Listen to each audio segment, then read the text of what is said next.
able to be in conversation with the extraordinary women I'm going to welcome to the stage. So please, I know that you have all been through an incredible emotional journey. But wipe your tears, take a deep breath, get your mind right, get ready to listen and to question and to just take in the immense talent, the beauty, the humanity that's about to be out here. So I'd like to first welcome to the stage the Queen, Madame Ms. Oprah Winfrey.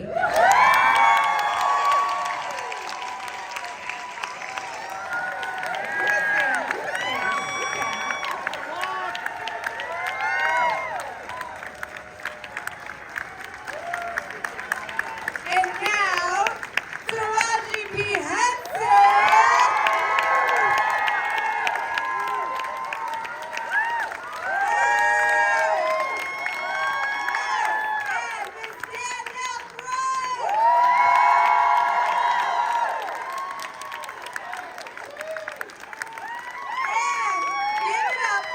Fantasia Barrino!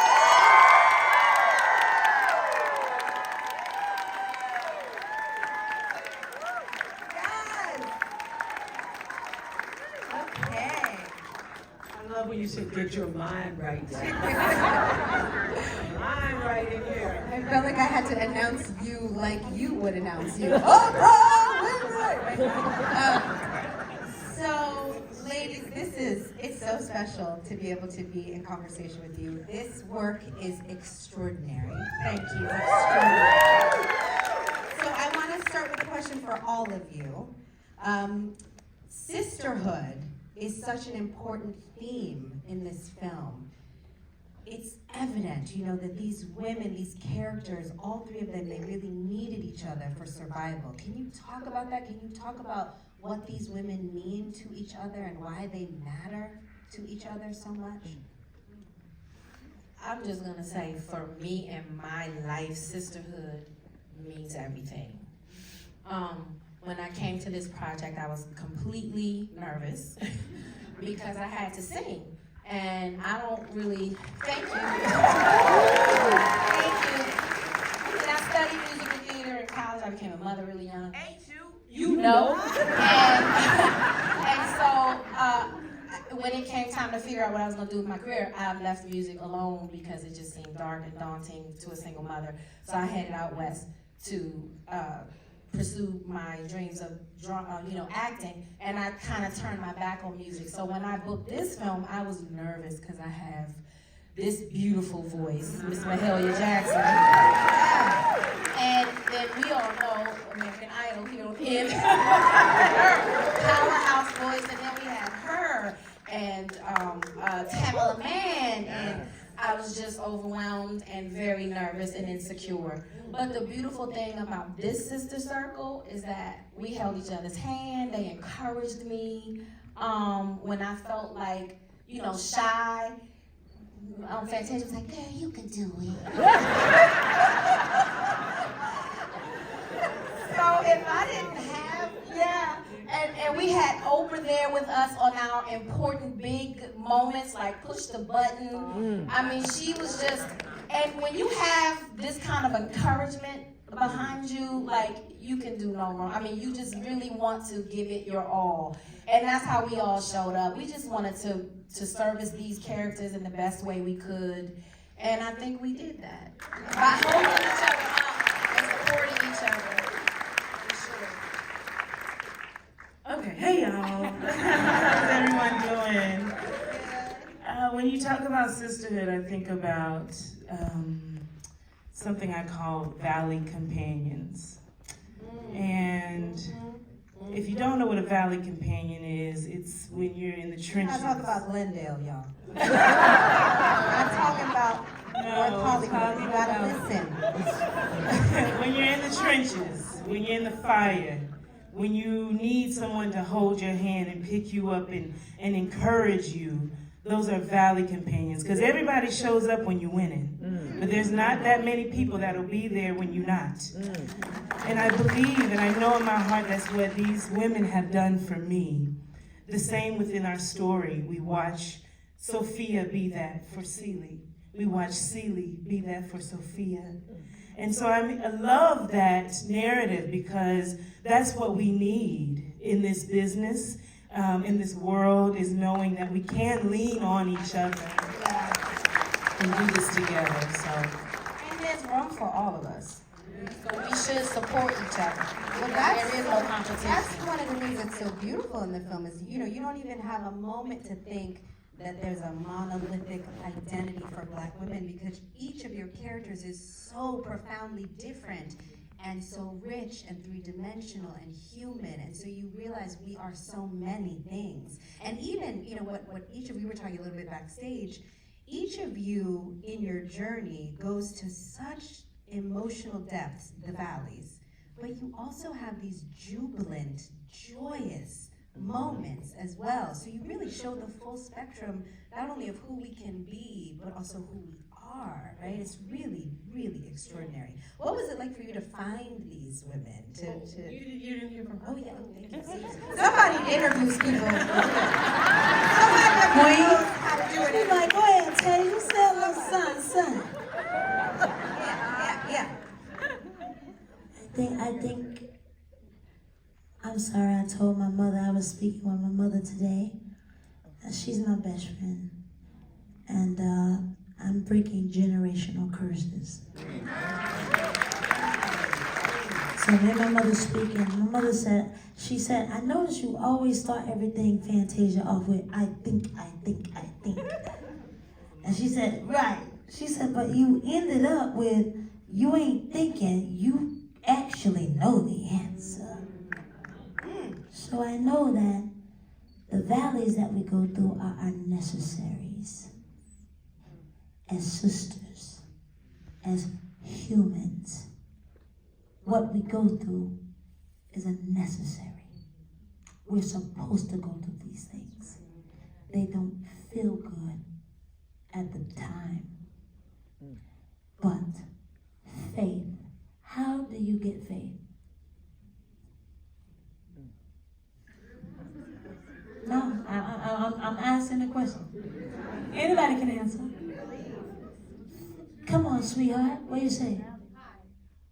Our mess is our message. Our pain is our magic, is our gift to the world, is our responsibility to share our story and our sorrows, because that's how we connect on the most deep level, and that's what we're supposed to do, is come here and grow together, and it's only through the obstacles and the pain. And so your faith begins to be strengthened through what you go through. That's right. Okay, so we don't like it at the time. We don't. It's hard. It don't feel good. We be like, okay, I wish we could just put it in the microwave, pop it on 20 seconds, move it through, and voila, we right where we want to be. But that's not life. Say it again. Who said it? We grow from the pain. Keep moving. Say it, raise your hand. Say it. I see you. Say it. Grateful for everything that happens to you, for every little thing, and embrace everything that's been hard, everything that's been wonderful, because that's what makes you who you are and what you're able to give to other people. Amen. So at the end of the day, now I'm not even joking, because I can joke a lot. Mara, Carla, Danielle, Taraji, Queeno, Kerry. We go through things because it's necessary. That's what makes us a sisterhood. That's what built this movie. So when you were See,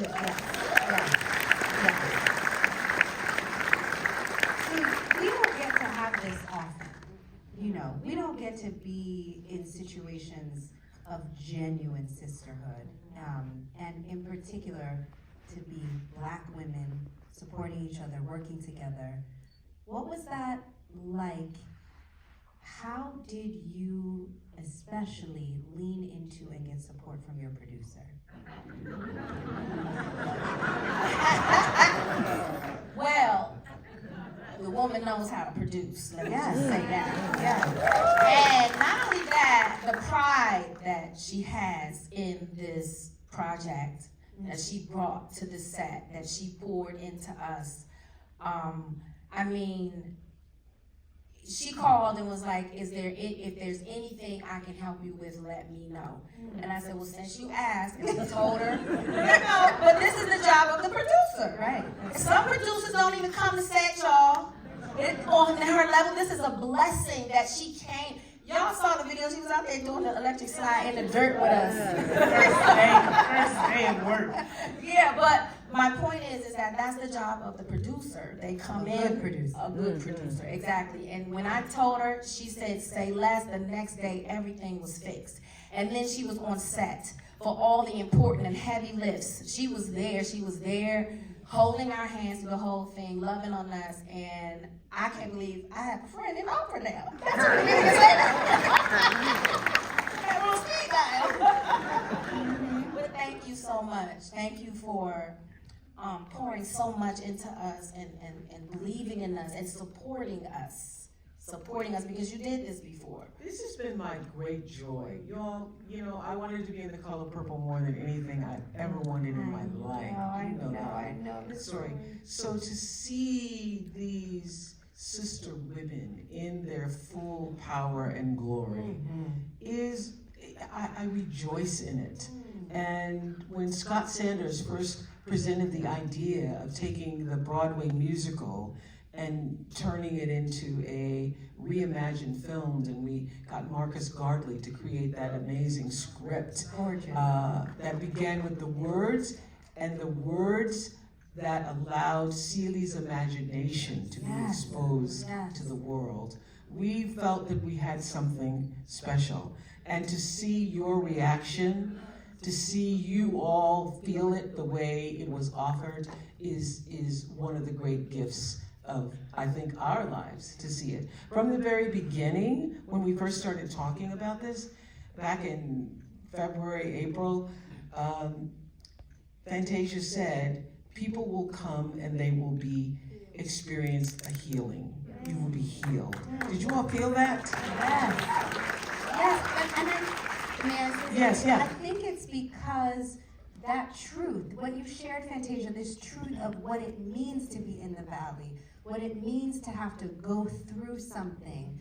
Each of you as actresses, you really went there. You took us with you through something, and then you came out on the other side of it. And so we got to see our own pain, our humanity in you, and then you carved a pathway to joy for us to walk with you there. It's extraordinary, truly.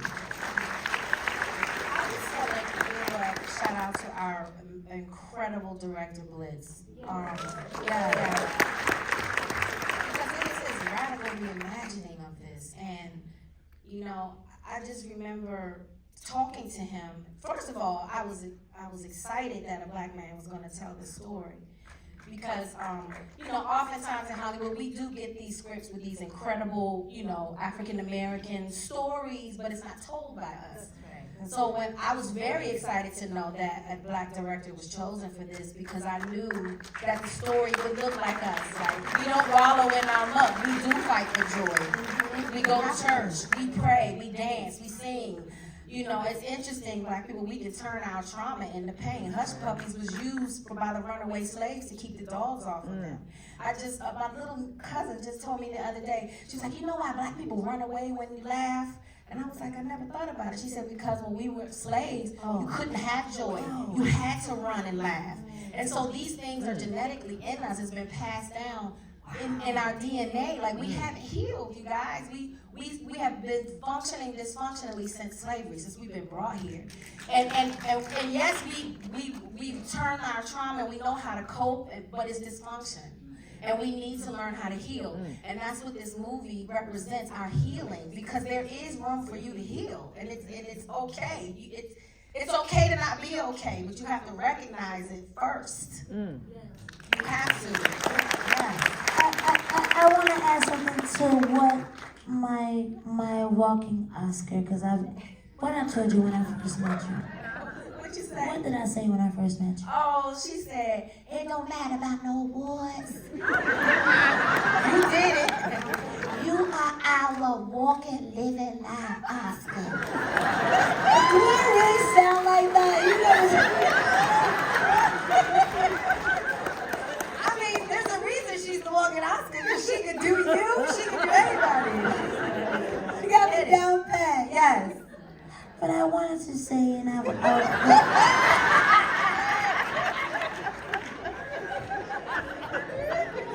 y'all not right. I wanted to say, since the movie has come out, my DMs, I know your DMs, or wherever you went, your DMs. I've received DMs where this story, this is how I knew. I was like, okay, God, this is gonna be funny. It's bigger than just black. It is.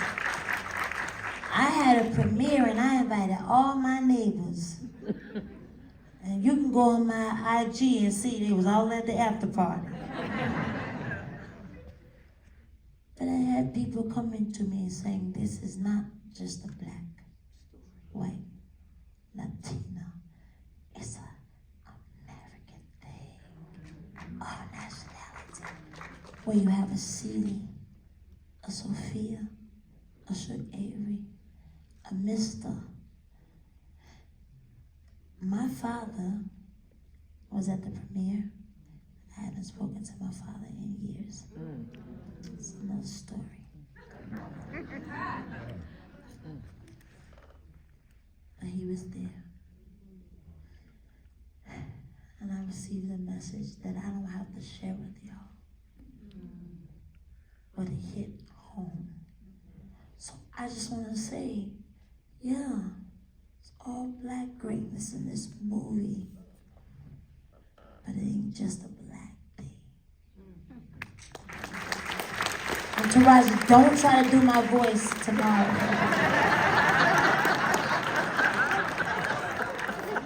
I just love it because I know she's reserving. That's her voice. Yeah. It's that powerhouse voice. She said she had to reserve all of that. It is a powerhouse voice, as is yours. All three of it's yeah. Right?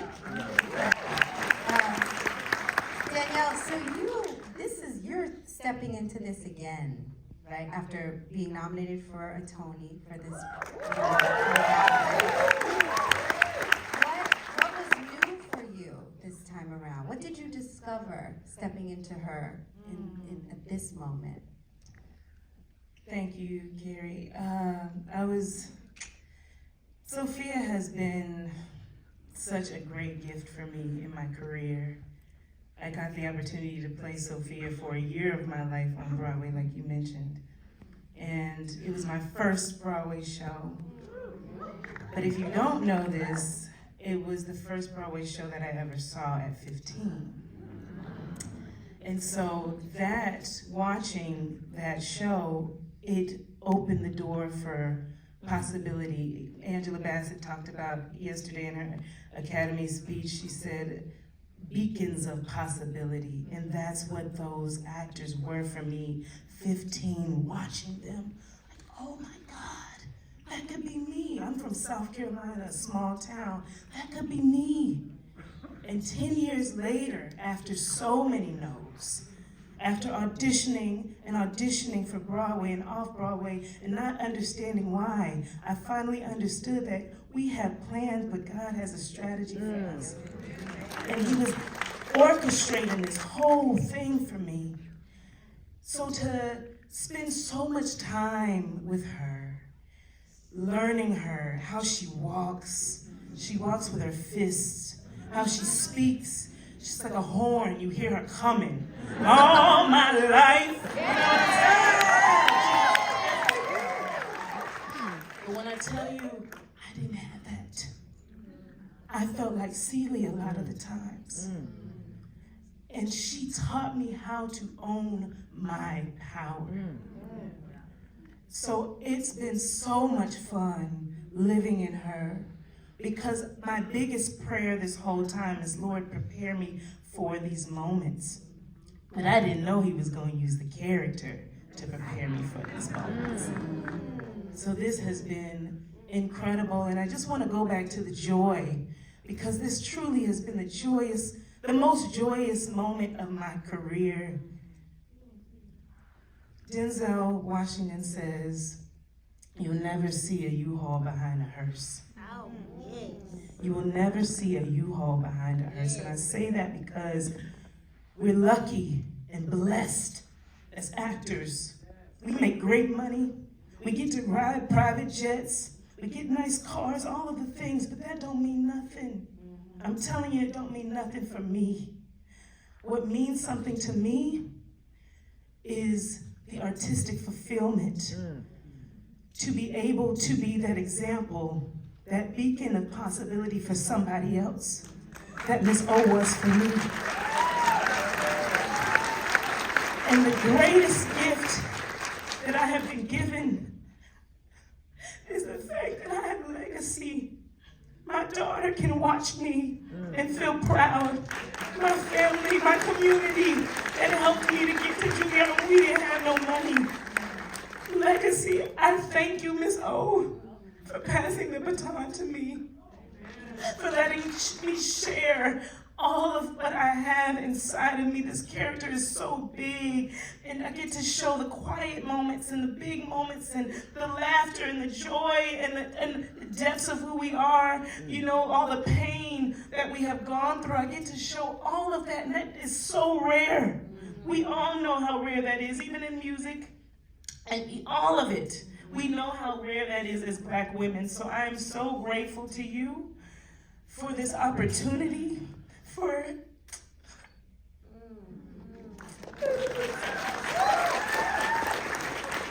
letting people see me.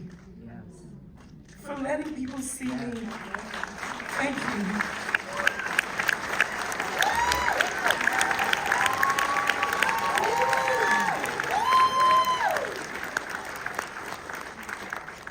Fantasia, Taraji talked about this, that the director really wanted to, or maybe it was Ms. O, that the director wanted this film to be an exploration of Celie's imagination.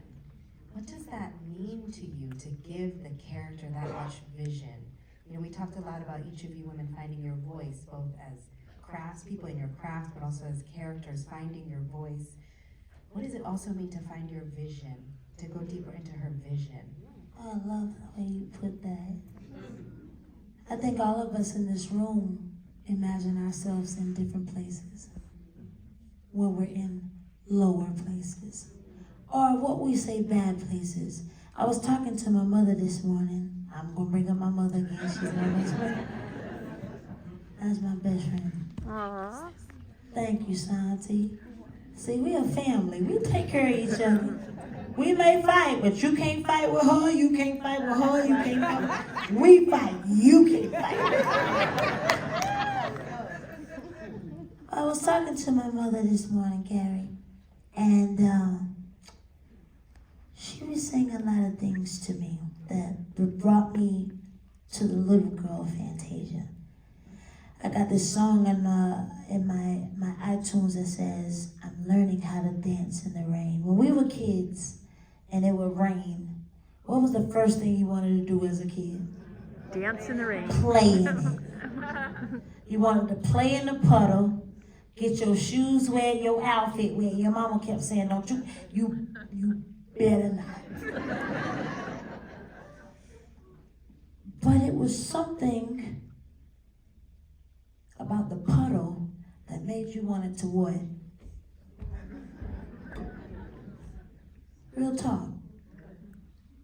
Now that we're grown, and the ways of the world, and bills, and children, and making money, and getting out there and doing, you kind of lose yourself on the fact that when you were a kid, you wanted to play in that rain.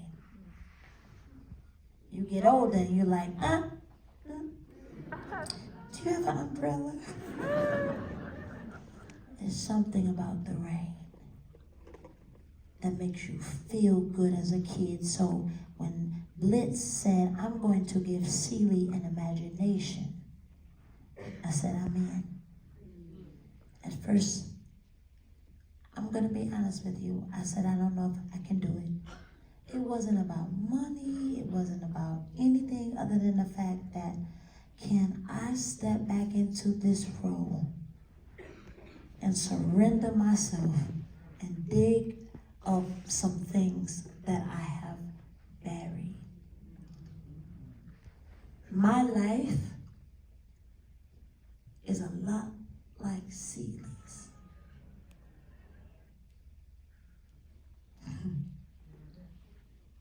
Some people say, describe. Watch the movie, you'll see. Pay attention, that's me. And so, Gary, I wasn't sure if I wanted to step back into that. Because when I played it on Broadway, she didn't have an imagination. So it left everybody to figure out, well, how the heck did she make it through that? So then here comes out here, and everybody just, yes!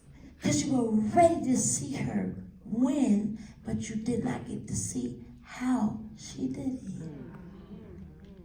So when he said that, thank you.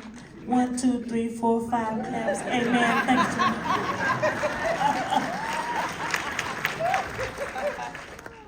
For when he said, I'm gonna give her an imagination, he said, I'm gonna call you and I'm gonna show you something.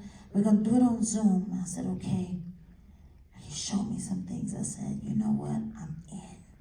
Because I want every woman, male, black, white, old, young, whatever your nationality, to know that you can write the vision and watch yourself go out of a situation and it will come to pass. I watched Queen O talk a lot. I always watched her interviews on how you can put it in the atmosphere. Manifest. Thank you. And so I was like, yo, I might not be where I want to be right now.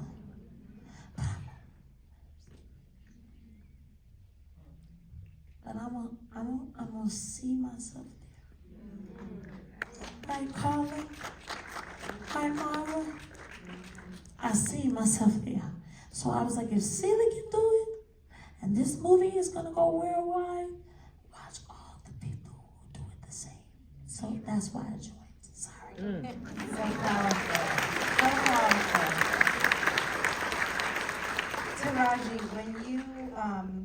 when you decided to take on the singing and to step into this part of yourself, to return to this part of yourself, what was the biggest challenge for you? And what did you discover returning to this part of your craft? Just proving to myself that I can do what I put my mind to. You know, that's Did hard. you know you had that voice? I remember I had that voice. When Good. I was in college. Yeah. But like I said, I put it down, Kerry. I had become a mother. Yeah. And when it was time for me to decide, do I go to New York and pursue music and theater, or do I go to LA? For me as a single mother, I just felt the safest thing for me to do for my son was to come west. Because the music industry was just, it seemed dark to me. There's no union. You know, I need a job, I need insurance, I got to keep Healthcare.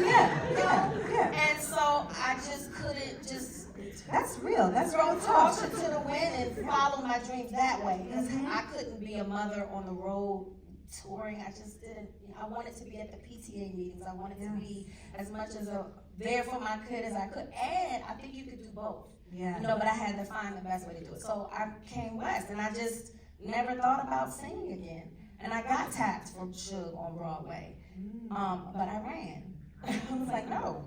It wasn't that. At that time, I was so far removed from singing But I was like, no, and I don't want to blow my voice out. Like, to sing at that capacity, 8 shows a week, I know what it takes. So I just was like, yeah, I'm not gonna do that to myself. But it came back around. See, this is destiny, and this is why I do not compete.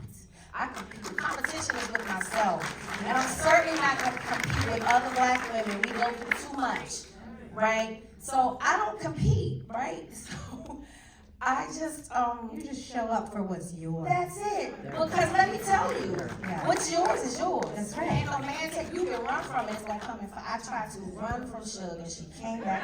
Yes. She chose you.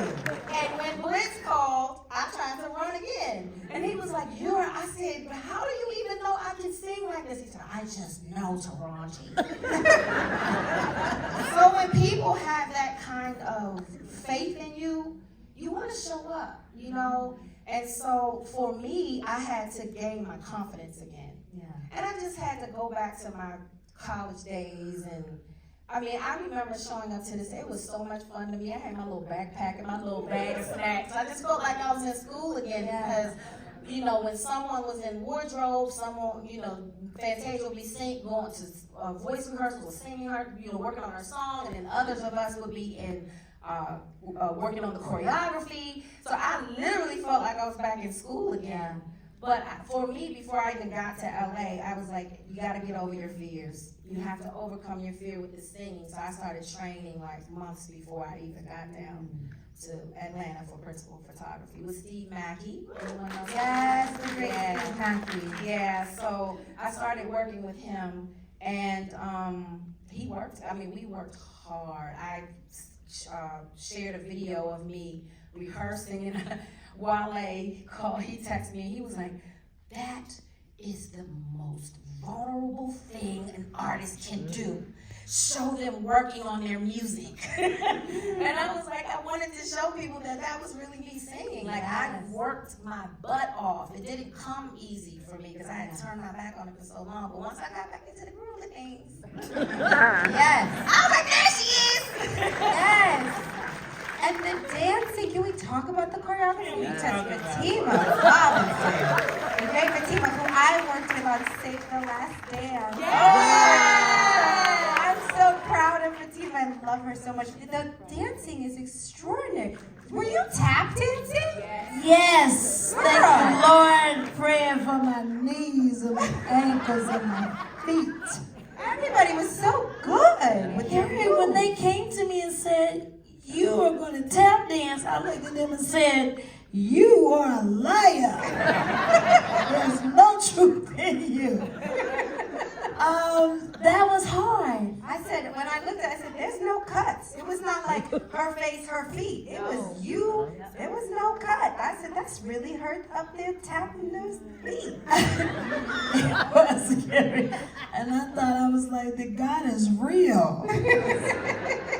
But Fatima and her whole entire crew, sis, they were amazing.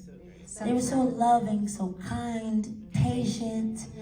Because, you know, if you don't get something right the first time, you're like, they're going to maybe crack jokes or clown me. And she didn't do so. She kept saying, you can do it again. I didn't get it right. She said, do it again. But I realized that it wasn't until I went home and I went into the garage and I started practicing on my own. And I was like, if I'm gonna give Celie my all, I gotta give Celie my body, my feet, my knees, my everything. And I remember when both Taraji and Danielle, there were certain parts where they were having to ice their knees, ice their feet. They bought me a feet machine.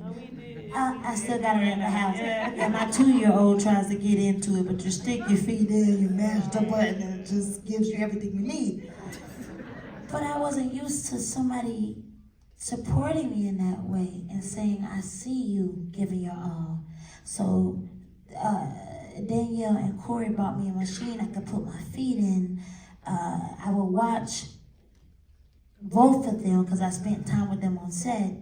where Taraji had to ice her knees, her feet. She had to go into therapy for throwing her back out from doing the part where she's fighting with them. So that was a lot. But we had so much fun. We did. It was fun. It was fun, but But it it hurt. Yeah. Also, I just wouldn't give it back. I mean, I can take a little back injury. My knees are okay. It was worth it. It was so worth it. My knees were, see, I have new knees. I'm next. I have new knees. They're fabulous. I must say, I recommend it. Anybody thinking about it, do it. It used to be you get a car, you get a car. Now it's you get a knee, you get a knee. Coming to that show. But I'm telling you, I watched Taraji jump up on that table. When you look at that push the button scene, she comes in. Now that I've got your attention, she hits that, she has to step up on the table. Yes. I watched her do it 88 times. My knees started to swell watching her do it 88 times. In between takes, I was on the bar, and they would have my ice packs ready for me in between takes. People, you just see the finished product. You never really get to see. 88 times from every angle, across the room. With up these above, bad up knees. fringe, up everything. Can we talk about some of your other incredible cast members as well? Because we were talking a little bit on the personal side outside before about how important it is to pick a good partner in what we do. But it's so true in the scene work as well, right? Like you had extraordinary partners from Corey to David Allen Greer, Coleman. I mean, these men really created a world for you to help support these performances. Can you talk a little bit about the process of the artist community on set? It was incredible. We had some incredible men that have taken this ride with us and held our hands and just been big brothers. I have to give so much love to my ace, Corey Hawkins, who plays Harpo. We went to Juilliard together. We were in the same class, babies. We really did come out of the trenches together and have really been there, just mentoring each other through Juilliard, but also in the business of this. And once we graduated, and Corey was such a huge advocate. He actually was the first one cast in The Color Purple. And he immediately called our producer, Scott Sanders, and was like, you need to hire Danielle Brooks. Yeah, and I wish it was that easy. I still had 6 months of auditioning. But he had my He back. planted the seed. He planted the seed, and I'm just so grateful for him. And it was just the joy, again, another joy of my career to get to share that with somebody. And also with Coleman too, like I know you probably both speak about him as well, but I just remember he's the type of actor that's like gonna push you into your greatness. Yeah. Like you get that ball and he's gonna bounce it back to you and he's gonna always make sure that it stays in the air. And so doing that scene with him in the beginning when Sophia meets Mr. was so much fun. I wish y'all could see the outtakes because we're both those type of actors. Like Corey describes it as like if we had to juggle, we would make it work in the scene, and you would never think like this was odd because we're both those actors that anything you throw at us, we're there. And so it was so much fun playing with him. And giving him respect. Respect. Do you know I'm now at home saying that to my children? You're gonna give me respect. Yes. And they still That's why I came to Purple, out of respect. I will say working with Coleman as well, and everybody on my cast, but Coleman, we spent a lot of time together. Yeah. And he's a Sagittarius male.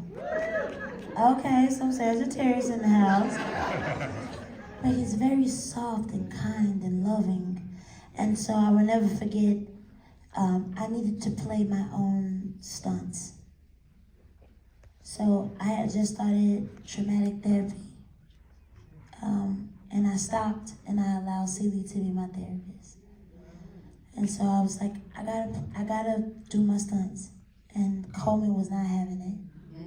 he was like, nope, no, don't let her do it. She's gonna get hurt, da da da da. And I was like, Coleman, I got it. And he always would grab me like, come here, Danielle, turn around. No, the other way. He would always look at me and say, why do you want to do this? That's so Coleman. It's so Coleman. Look at me eye to eye. And I would humble my eyes and say, Cole, I gotta do it because it's something for me that you don't understand. And there's some things that I have to let go and release. And I won't get hurt. He said, you promise? I said, I promise. So all of the stunts or things that you're seeing, me getting hit, me getting slapped, and that was me. But he let me do it. Because he wasn't about to let it happen. And I thank God for him because in some of the most tragic or heavy scenes, he was there for me. As soon as it was over, he would come back and say, are you okay? I said, I'm okay. You sure? I said, yes, sir. I love him for that.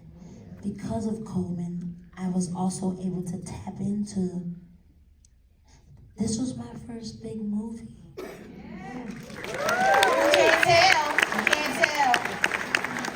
So when they would yell like action or they would turn the cameras to certain, I was like, what are we doing?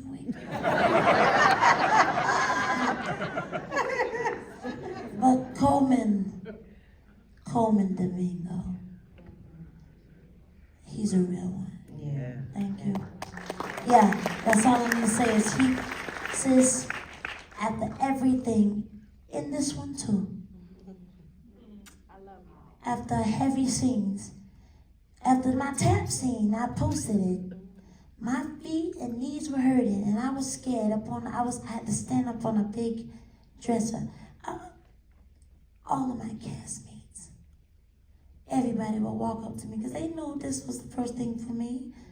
They say, "You good? Sis, you good?" I'm like, I think I am. Coming to your trailer. You want to play spades? We did play spades. But I'm be honest. We was a family. Yes. We rolled for each other. Yes. We complained with each other. We rocked with each other. We were in the trenches doing blood work with each other. So I thank Coleman. I thank Taraji, Corey, Danielle, John Patisse, Hallie, Felicia, all of us, because this was not easy, but it was work that had to be done. The easy part ain't because of nobody else other than the fact of what we had to step into. Our ancestors. Yeah. That was it. So I want to be respectful of everybody's time. Can I ask one more question? Okay. So Oprah, you produced this on Broadway originally in 2005, and then the revival in 2016. So why was it important to you to bring it back now, this year, at this time? I thought it was the time. Scott Sanders had been saying for several years that he thought that the Broadway musical should be turned into some kind of film adaptation. And we thought about doing it live on one of those NBC shows at one time, and that didn't work out. It didn't actually feel like the right thing for The Color Purple. And around 2018, Scott called and said, I really do think it's time. I think what's happening in the culture with Me Too, I think the empowerment of women, he goes, you should call Stephen. So I did, because Stephen held the motion picture rights to it. Stephen